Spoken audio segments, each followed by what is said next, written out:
What is up, everybody? RandomRandomMan here, bringing you my first video of 2021. Happy New Year to you all. I hope that everyone is still continuing to stay safe and be well during this unpredictable time, as we are still in a current quarantine era, but I am still hopeful for the best this year and whatever comes of it. But that is not why you clicked on this video. You clicked on this video to see me bring you my review for Pieces of a Woman.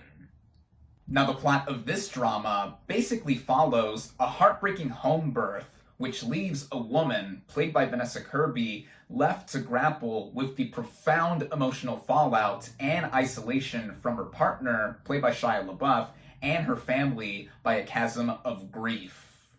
Going into this movie, I was very much looking forward to seeing it after hearing quite a bit of buzz about it after it premiered at the Venice Film Festival last year. A lot of talking points with this movie included how it opened with an unforgettable first act, which involved a birth from the character played by Vanessa Kirby. And speaking of her, she won the Volpe Cup for Best Actress for her turn here. And even the other cast members of this movie had me interested to see what they could do with this kind of drama.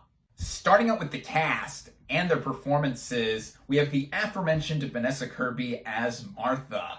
Now, as I just said, she won the Volpe Cup for Best Actress at the Venice Film Festival for her turn here, and I gotta say that she commands just about every scene that she is in.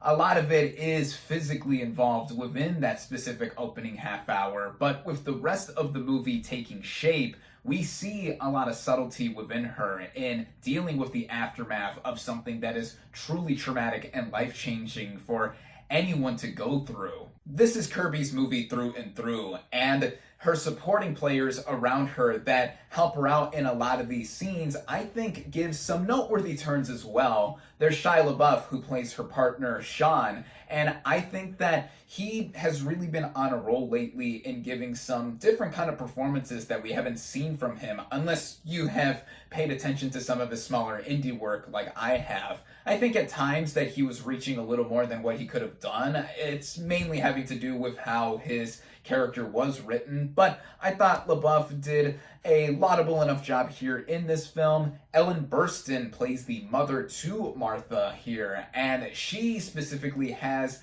a scene towards the latter part of the movie that does show off how there's a lot of emotion with her character too. Burstyn further proves in this film why she is an acting legend. And other people here include Molly Parker as a midwife to Martha, who steps in after the original midwife could not make it to help deliver her baby. Eliza Schlesinger plays the sister to Martha. Sarah Snook plays the cousin to Martha. Benny Safdie, who many people know and recognize as one of the directors for Good Time and Uncut Gems with his brother Josh. He even starred in front of the camera in Good Time with Robert Pattinson. This is a really solid cast all around, but the main performance here that did impress me above all is the one given by Vanessa Kirby. The writing of this film by Kata Weber structures it through an 8-month period, which is each separated out by an individual chapter, where we begin with the preparation of Martha and Sean to welcome the birth of their daughter. After a few minutes of setup, we get to the much talked about 23-minute long sequence where Martha is giving birth, and it's been given a lot of talk too for it being done in a single unbroken tracking shot, and that instantly makes for an outstanding and harrowing way to begin a movie, because it gives us a lot of searing emotion right off the bat. And then once it ends, going into the half-hour mark of the movie, that is actually when the title card of this movie shows up. Then for the remaining hour and a half or so of this film, we witness the fallout that is associated with this traumatic home birth and the alienation that Martha feels within herself, her partner, and her family, on top of a trial being involved within all this.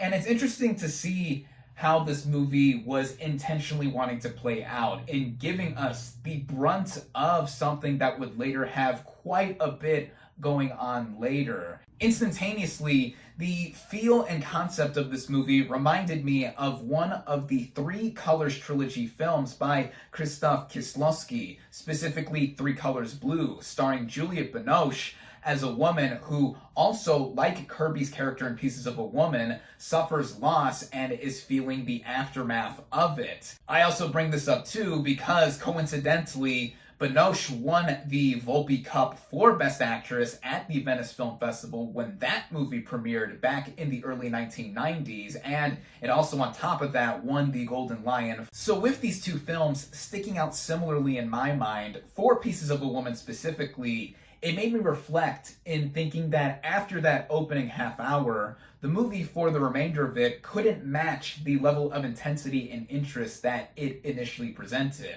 That isn't to say that I fell off the movie completely, because I didn't. I was still intrigued to see how the movie would tackle the after effects of what transpired in the first act or so. But that brings to mind what I feel is the biggest issue with this movie, in that for a movie in the remainder of it trying to go into the amount of grief and bereavement that Kirby's character was facing, there was a little too much going on, even with the pace going for a much more slower and gradual kind of feel. This specifically has to do with the characters of this movie, as in my opinion, there are either too many of them in general, and they take away some of the focus from Kirby's character specifically whenever she's not on screen, and they pop in and out of the movie too much for me to either want to care about them specifically or just feel that they had more purpose in the story. That being said, though, I do understand the intention in setting up this movie's vision in that way,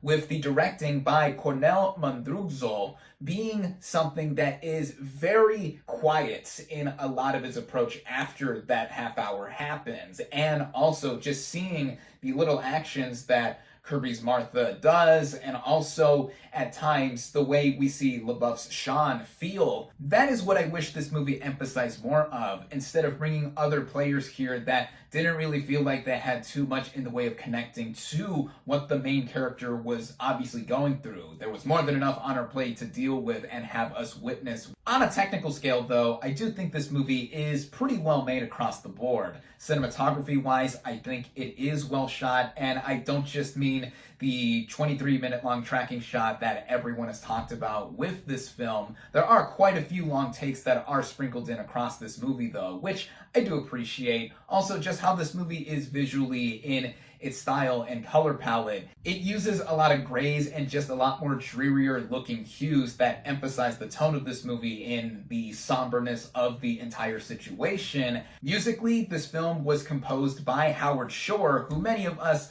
know as the iconic composer of the Lord of the Rings trilogy, and I think that his score here, when it came at the right moment, I thought it was effective in backing up the overall feel of it.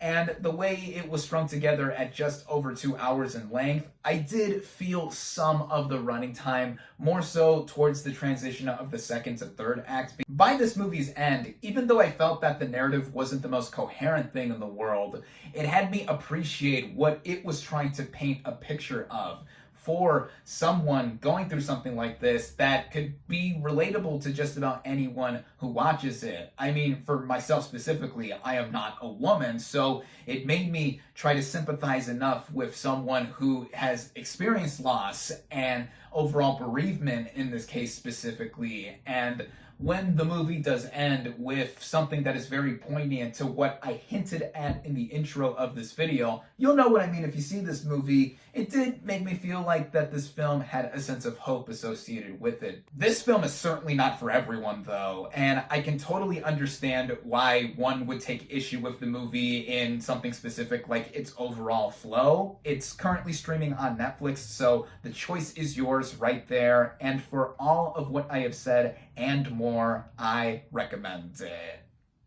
My final verdict for Pieces of a Woman is 3.5 out of 5 stars.